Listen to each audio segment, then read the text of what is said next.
Siap, kalau bilang siap. Oke. Ya. Baik teman-teman, melanjutkan pembicaraan saya tadi karena Koneksi. sinyal yang buruk, sedangkan pembicaraan saya belum selesai, maka saya lanjutkan dengan video selanjutnya.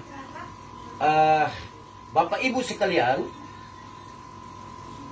kalau bicara visi besar Pak Jokowi, saya kasih contoh, beliau merencanakan membangun kota atau ibu kota baru buat Republik.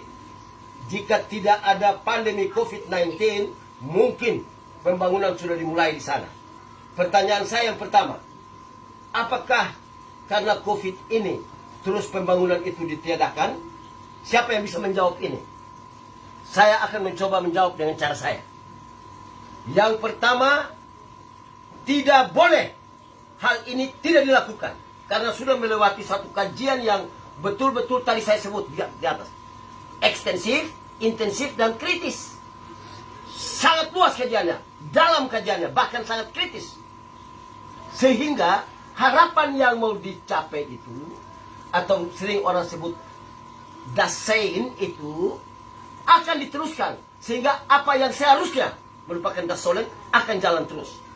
Lalu terus bagaimana cara membangunnya? Begini cara jalan keluarnya. Mohon maaf karena saya memberikan masukan ini agak beda. Yang pertama, saya akan memberikan penilaian secara fair. 5 tahun kepemimpinan siapapun juga di Republik ini, selalu kita kehilangan 1 tahun. Setengah tahun pertama di tahun pertama, itu tahun belum ada melakukan sesuatu yang besar. Setengah tahun di tahun kelima satu periode tidak ada hal-hal besar yang dapat dilakukan. Artinya hanya 4 tahun. Nah, di periode kedua Pak Jokowi ini 4 tahun efektif, ditambah dengan pandemi sudah merusak hampir 2 tahun. Berarti Pak Jokowi sebenarnya jika tahun 2021 masih ada COVID-19 lagi berjalan, beliau sebenarnya sementara melakukan kepemimpinannya di Indonesia ini hanya 2 tahun efektif. Oleh karena itu, saya mengajukan usul yang sudah saya lakukan tahun lalu. Apa itu? Berdosalah bangsa ini jikalau Tuhan telah mengizinkan seorang pemimpin yang baik, pintar, benar, bijaksana dan lain-lain, tetapi you menyia-nyiakan dia. Oleh karena itu saya usul Jokowi harus dengan cara apapun, dia harus 3 periode. Jokowi harus 3 periode. Bagaimana caranya? Gampang. Kita rubah itu.